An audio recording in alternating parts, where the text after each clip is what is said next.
Madame, Monsieur, bonjour. Madame, Monsieur, bonsoir. C'est véritablement par rapport à votre situation géographique qu'on vous dit bonsoir et on vous dit bonjour. Merci de répondre présent donc à cette émission sportive. Actualité sportive, oui, actualité sportive oblige. Nous parlerons de l'Euro qui déjà va prendre son apogée à la fin donc, de la journée de dimanche, puisque les deux équipes qui se sont qualifiées pour la finale de la compétition sont déjà connues, l'Espagne, la Roa. Et puis cette équipe anglaise qui a défait donc en demi-finale la Hollande par le score de 2-1. Mais avant tout ça, nous allons nous appesantir puisque c'est Jules César Grequet que j'ai sur ce plateau. Il nous dira ce qu'il pense véritablement des deux victoires engrangées par les Guépards béninois quand ils avaient évolué au stade Félix Houphouët-Boigny d'Abidjan respectivement face donc au Rwanda et par la suite face au Super Eagles du Nigeria. Jules César Grequet, bonjour, bonsoir. Bonjour, cher doyen, bonjour, cette Alors, c'est un plaisir pour nous de vous avoir sur ce plateau sportif autant pour moi de Doï Doussro. Eh bien, vous êtes heureux certainement d'être en notre compagnie. Tout à fait, le plaisir est partagé, cher doyen. Je salue en passant les téléspectateurs. Je crois que d'ici là, nous allons rentrer dans le vif du sujet. Oui, on rentrera certainement dans le vif du sujet, mais on démarre par les deux victoires engrangées par les poulains de Gernot, puisque je n'ai pas eu l'occasion de vous tendre le micro pour avoir votre appréciation par rapport à cette performance réalisée par les Guépards béninois, anciennement appelés Écureuils. 1-0 face au Rwanda, 2-1 face au Super Eagles du Nigeria. Jules César Grequet, c'est bon pour le moral. J'avoue que c'est un exploit. C'est vrai qu'on n'était pas en Côte d'Ivoire, sur la terre ivoirienne, pour suivre le match en direct. Mais pour avoir suivi ça sur les ondes et sur Internet, j'avoue que c'est un véritable exploit. Personne ne les attendait. On dirait que la délocalisation des deux matchs a été bénéfique, on dirait, pour l'équipe nationale du Bénin. Si c'était au stade de l'amitié, Général Mathieu Kérékou, est-ce qu'on aurait ce résultat, point d'interrogation? Donc c'est un véritable espoir. Espérons peut-être que cet élan, ce nouvel élan que l'équipe a retrouvé, que l'équipe puisse marcher sur ça, qui c'est peut-être une qualification au bout des efforts. N'est-ce pas? Alors, on a souvent parlé de pratiques obscurantistes au stade de l'amitié de Cotonou, des pratiques où le gris-gris bat son plein, parce qu'on n'a pas réussi à se mettre plein la poche, on amène des gris-gris pour nuire à l'équipe nationale du Bénin. En son temps, vous avez levé le ton parce que vous n'étiez pas d'accord avec le sélectionneur béninois qui avait jeté son dévolu sur ces pratiques-là. Vous pensez réellement, Jules César Grequet, la main sur le cœur, que ces pratiques obscurantistes ont des effets dans le football? En fait, c'est une réalité, cher doyen, qu'il ne faut pas ignorer en terre béninoise. Nous sommes dans le domaine, tu le sais, ça fait plus d'une vingtaine d'années.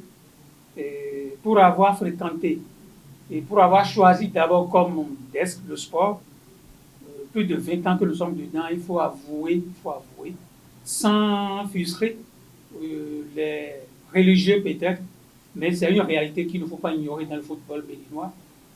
Nous le savons tous, il y a plusieurs comités exécutifs de la fédération qui ont pris par là, chacun avec ses préparateurs physiques. Je me rappelle encore toujours de l'expérience du Ghana en 2008, où le Bénin a su voyager, peut-être à des gens qui ne le savent pas, avec plus d'une quarantaine de préparateurs psychologiques. Ce que nous mettons sur préparateurs psychologiques, c'est-à-dire les faiseurs de ce que tu as dénoncé tout à l'heure là. C'est une réalité béninoise qu'il ne faut pas mettre de côté. J'avoue que est-ce que ça marche réellement? Les gens nous le disent pour se moquer de nous. Pourquoi le Bénin n'a pas été à la Coupe du Monde?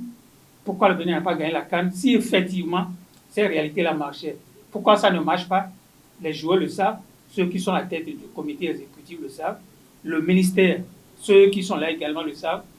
Bon, espérons vivement qu'un jour, qu'on puisse tirer le positif de cette réalité-là pour que ça puisse nous avantager, pour que ça puisse faire gagner le Bénin à une compétition africaine, pourquoi pas mondiale. En 2004 déjà, quand nous étions du côté de Tunisie et plus précisément à Sfax, il y avait eu des préparateurs physiques, mais cela n'a pas empêché les Marocains d'envoyer à 4 reprises la balle au fond des filets de Rachat de Chitou. Rachat Chitou est allé chercher la balle au fond de ses filets à 4 reprises. Déjà, Siabonga non-vété a obligé Rachat Chitou dans le match inaugural. Donc, pour la première participation des Béninois à cette Coupe d'Afrique des Nations de football, Siabonga non-vété avait obligé Rachat Chitou à ramasser la balle au fond des filets à 2 reprises.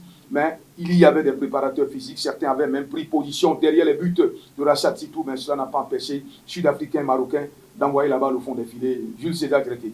Absolument, comme tu viens de le dire, c'est que la position des Béninois, des responsables béninois est telle que, je ne sais pas la rivalité qui existe entre les dirigeants, soit du ministère ou bien du comité exécutif de la fédération, c'est que chacun le fait de son côté, on dirait. Chacun le fait pour tirer le drap de son côté.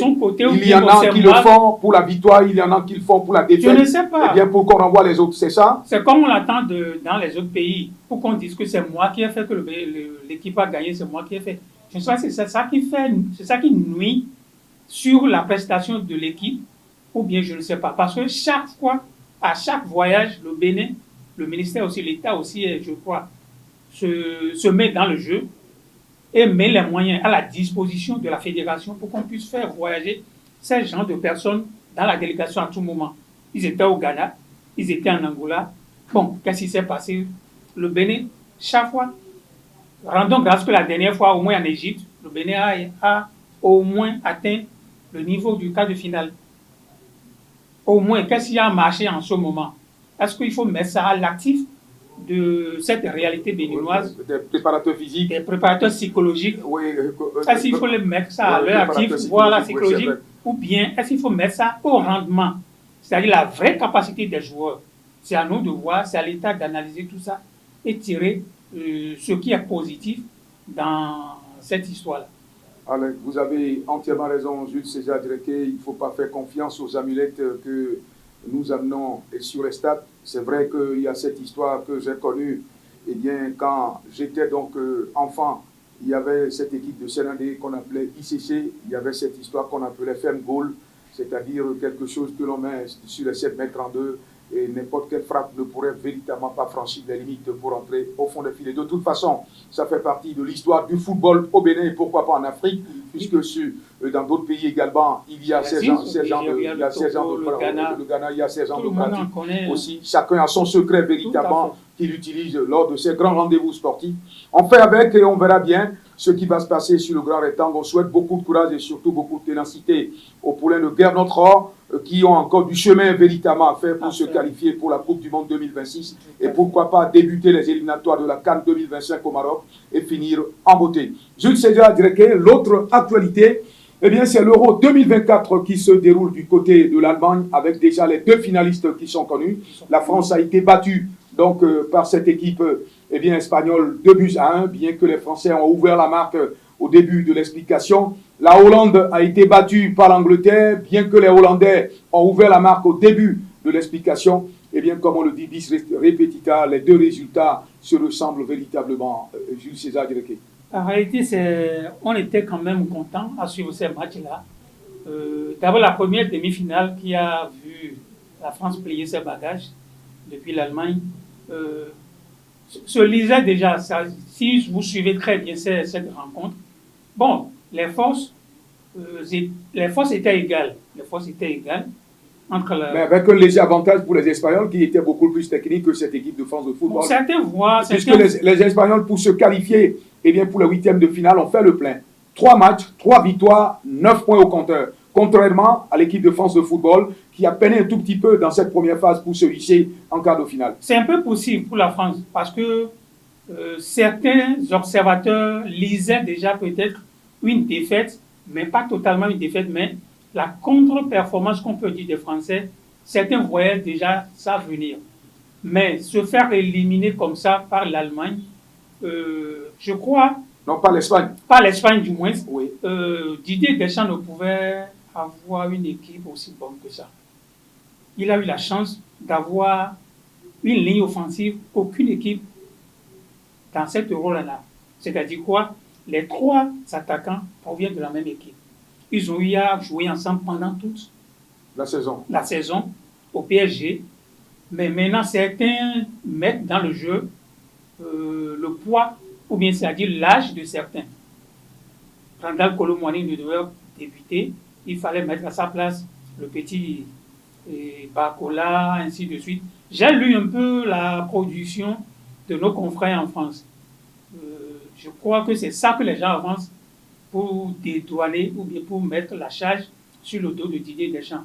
Bon, malheureusement... Est-ce qu'en réalité, c'est Didier Deschamps qui va contrôler le ballon et l'envoyer au fond des filets, ou c'est les joueurs français qui doivent s'accaparer du ballon, le manier véritablement, et bien pour lui donner la destination qu'il faut dans les filets? Non, le rendement, les gens mettent dans le jeu le rendement de Randal Kolo Muani pendant toute la saison. Voici un joueur qui n'a pas été totalement titulaire durant toute la saison. On a vu le temps de jeu qu'il a fait. Qui a été titularisé tout le temps par Didier Deschamps. Par Didier Deschamps. Bon, là, les gens, c'est pourquoi les gens critiquent Didier Deschamps sur ce point. Moi-même, j'étais sur le point d'être d'accord avec eux. Parce qu'un joueur... Vous voulez parler d'une combine entre le joueur et le sélectionneur Didier Deschamps? Pas une combine en tant que telle, mais une mauvaise lecture, je vais dire, de Didier Deschamps par rapport au rendement. C'est-à-dire là, d'abord le physique du joueur, ça a pesé sur le jeu. Même, je mets aussi dans le jeu mon frère, mon ami, celui que j'adule souvent, Mbappé. Non, lui n'a été que l'homme de lui-même. Voilà, n'était pas dans cette compétition. Ce qui fait que, bon, à ce Didier Deschamps peut avoir le courage de le mettre sur le banc de touche ou bien de le remplacer à l'heure de jeu. C'est là que, bon, je crois que le poids du joueur et sa notoriété a pesé beaucoup plus sur Didier Deschamps. Il a laissé faire. Bon, résultat final. La seule chose qu'il a réussi à faire fondamentalement dans cette Coupe d'Europe des Nations de football, c'est la passe qu'il a adressée en demi-finale et qui a permis aux joueurs français de catapulter la balle au fond des filets. C'est la seule chose qu'il a véritablement bien réalisée, à mon avis. Je peux me tromper. Tu ne t'es pas trompé, mais je crois que c'est la notoriété du joueur qui a pesé sur l'entraîneur. Depuis sa blessure, au niveau du premier match, où il a été blessé, les gens mettent aussi le fait que cette blessure, chaque fois qu'il porte le masque, le gêne physiquement. Et déjà, vous voyez, c'est un joueur aussi qui pense déjà à la saison en Espagne avec le Real. Donc tout cela mettre dans le jeu. Il a Griezmann aussi. C'est-à-dire, il y a un niveau de l'équipe française, de l'équipe de France. Je ne sais pas s'il a des noms dits ou non, mais le rendement a étonné beaucoup de personnes. Bon, malheureusement, est-ce que c'est le déclin de cette génération par rapport à l'équipe d'Espagne? Figurez-vous, une équipe constituée de très jeunes joueurs. Très jeunes joueurs. Le petit qui les a malmenés, Yamal. Ah ben, il n'a que 16 ans. Il n'a que 16 ans. Voilà un petit comme ça qui a malmené le milieu de terrain de la France. Vous voyez tout ce qu'il a fait par rapport à tout ce qu'il a donné comme de tournée aux joueurs comme Rabiot et consorts, Kanté. C'est que je vois déjà un bis repetita à la finale face à cette équipe d'Angleterre. Alors, vous donnez déjà les Espagnols qui sont véritablement favoris face à cette équipe. C'est fort la probabilité.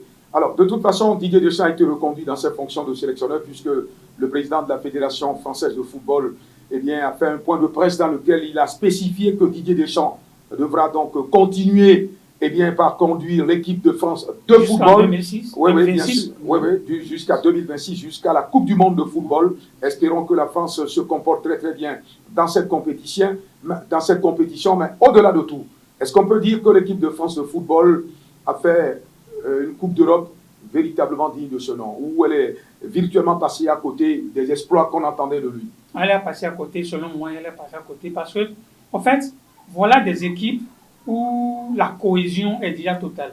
Je ne vois pas le nouveau venu dans cette équipe de France qui peut jouer sur le système, le style, la cohésion même de cette équipe de France. Des joueurs qui évoluent ensemble depuis des années. En une compétition, pratiquement, on ne sait pas ce qui s'est passé. Leur qualification jusqu'à la demi-finale, c'est un peu poussif. Qu'est-ce qui s'est passé? Est-ce qu'il y a des joueurs qui n'ont pas répondu véritablement à l'attente du public?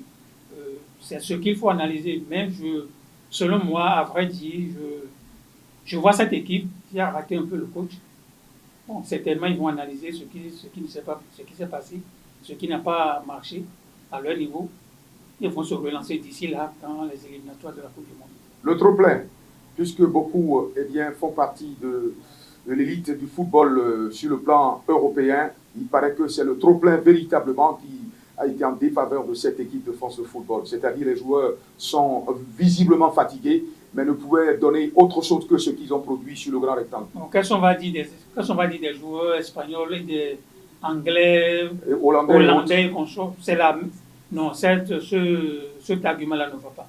Cet argument ne peut même pas dédouaner la contre-performance, on va dire, de l'équipe de France. Ce n'est pas possible. Yamal, pendant tout le temps, a fait la saison avec le Barça, ainsi que les autres joueurs, tous les joueurs pratiquement. Est-ce qu'il y a un joueur qui n'a pas fait une saison normale avec son équipe durant l'année? Il n'y a pas. Donc, c'est une contre-performance. Je crois que les raisons sont ailleurs. Ils n'ont qu'à aller chercher les raisons ailleurs et véritablement se relancer pour les éliminatoires de la Coupe du Monde. Merci Jules César Direké, mais nous n'allons pas partir de ce plateau sans pour autant parler des autres équipes qui ont joué cette Coupe d'Europe des Nations ou qui sont déjà sorties de la compétition. Vous avez vu les Hollandais face donc à cette équipe d'Angleterre qui a été battue par l'Italie. Rappelez-vous aux épreuves fatidiques de tir au but il y a 3 ans. Est-ce que véritablement les Anglais méritaient de se qualifier pour cette finale de l'Euro 2024? J'ai suivi le match hier. J'avoue, ce qui m'a impressionné déjà, c'est la jeunesse de l'équipe d'Angleterre. Dans tous les compartiments, je vois que de la défense jusqu'en attaque, il y a une certaine reformation de l'équipe anglaise qui est en cours. Mais je les vois un peu précoces par rapport aux Hollandais. Mais il y a quand même une homogénéité dans cette équipe-là. Hein? Dans cette équipe, bon. Il y a de l'osmose, ça c'est une évidence. Bon, à mon avis, pas totalement, parce que je me suis dit, la rencontre que j'ai suivie hier, j'ai vu des jeunes qui ont la rage de vaincre, mais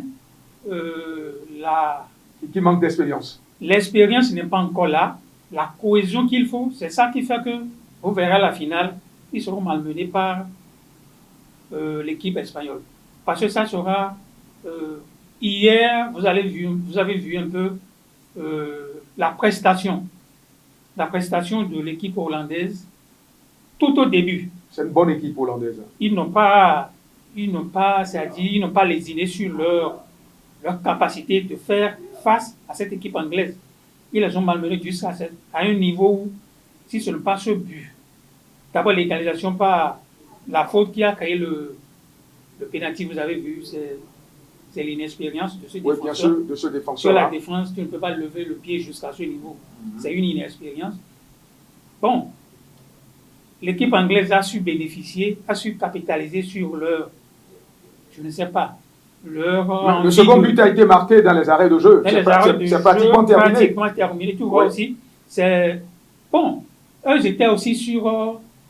Les Hollandais se sont comportés comme des Béninois qui prennent des buts dans les arrêts de jeu. pas en tant que tel. Sinon, ils étaient quand même sur l'espoir de battre cette équipe de l'Angleterre. Bon, finalement, je ne sais pas ce que l'entraîneur a attendu avant de faire des changements, de donner du sang neuf dans le jeu, mais malheureusement, c'est vers la fin qu'il injecte de sang neuf. Malheureusement, le temps était déjà parti. Bon, je crois que cette défaite va leur enseigner ce qu'il faut.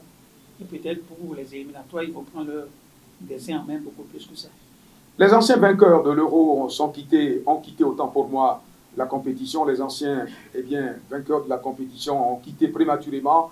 Le Portugal qui a été éliminé en quart de finale par l'équipe de France de football, vous le savez mieux que moi. L'Italie qui est sortie en 8e de finale par la Suisse, si mes souvenirs sont bons. Jules César Direké, l'Euro nous a réservé des surprises aussi. Des surprises, oui. Mais je me suis dit que ces pays sont sur une échelle de rajeunissement de leurs équipes. Vous voyez l'Italie est en train de laisser tomber les anciens, les vieux là. C'est la même chose que le Portugal. Moi, je ne crois même pas que... Il y a quand même eu Cristiano Ronaldo. Cristiano Ronaldo, quelle que soit l'alimentation, quelle que soit la forme qu'il donne à son corps, il n'a qu'à reconnaître qu'à un moment donné, il faut laisser la place au jeu. Il faut laisser la place au jeu. Je ne sais pas si, bon, si c'est l'effet que ces joueurs ont sur leur sélectionneur ou bien leur pays, leur président. Mais à un moment donné, il faut rajeunir l'équipe et accepter les défaites, ne serait-ce que rattraper le train après, quand la cohésion sera totale au niveau de tous les compartiments de jeu. On a vu l'équipe de France de football dans les années 80, des gens comme Michel Platini, Dominique Rocheteau, Didier Six, bref, cette bande-là, tout le monde est parti complètement, totalement, même récemment, Karim Benzema a jeté l'éponge parce qu'il n'a pas pu répondre favorablement à cette Coupe du Monde de football que les Français ont perdu face à l'Argentine de El Pibe de Oro, Diego Armando Maradona. Bon, bref, la jeune génération est en train de prendre la relève. Jules César Dreke, nous allons parler finalement de cette finale de la Coupe d'Europe des Nations de football, la finale qui doit opposer donc l'Espagne et l'Angleterre, une finale qui s'annonce riche en rebondissements puisque les deux formations sont décidées à brandir le plus prestigieux trophée européen de football. Je crois que les amoureux du Piron, ce rendez-vous-là ne pas manquer. Ça sera une très belle finale, il faut l'avouer. Je crois que là encore, nous avons une affiche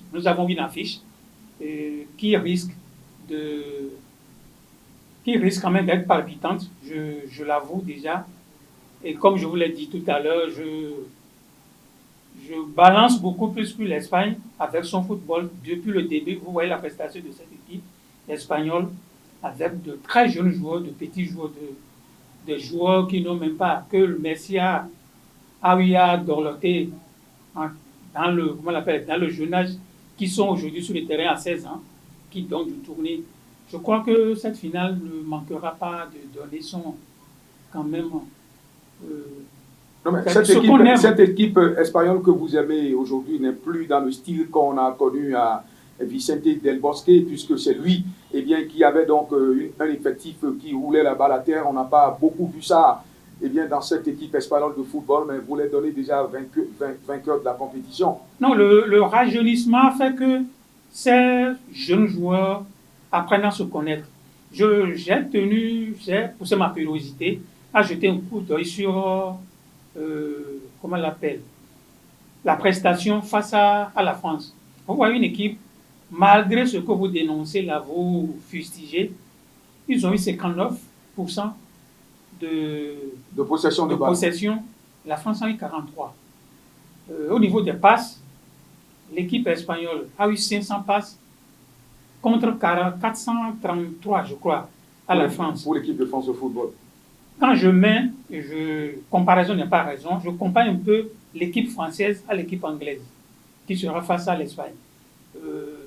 Le style de jeu n'est pas le même, mais je vois déjà ces petits Espagnols reproduire la même chose que devant l'équipe anglaise à la finale. Qu'est-ce que vous répondez à ceux qui disent que la finale sera jouée sur un fil de rasoir, c'est-à-dire aux épreuves fatidiques de tir au but? C'est peut-être sur un fil de rasoir que le vainqueur de cette édition 2024 sera connu. Je prédis un score pareil que face à la France. Ils n'iront pas jusqu'à tir au but. Ils n'iront pas au tir au but. Ah bon, vous croyez à votre équipe que vous avez dans la poche? Je ne pas. Quand on voit ces petits Espagnols jouer, j'avoue quand même, c'est qu'on a envie de faire le football. Jules César Dreke, les 26 minutes sont complètement et totalement terminées sur ce plateau. Je ne vais pas vous laisser partir sans pour autant vous prendre votre mot de la fin. Merci beaucoup et merci, chers téléspectateurs. Je crois qu'ils ne perdent rien en suivant cette télévision. Merci à eux et à notre rendez-vous. Oui, un autre rendez-vous. On a eu deux techniciens de valeur sur ce plateau. Une dame tout de bleu vêtue, elle s'appelle Anne-Marie. Je fais économie du nom de famille. Les téléspectateurs vont la découvrir très prochainement. Et l'autre baobab, c'est Syriac, qui est partout. Oui, lui, il est au four et au moulin. Merci donc pour cette parfaite réalisation. Messieurs, vous méritez d'aller au Panthéon. Madame, monsieur, ce sera l'essentiel. Il faut retenir sur cette émission, actualité sportive. On prend rendez-vous, pour samedi prochain. Merci d'avoir été des nôtres.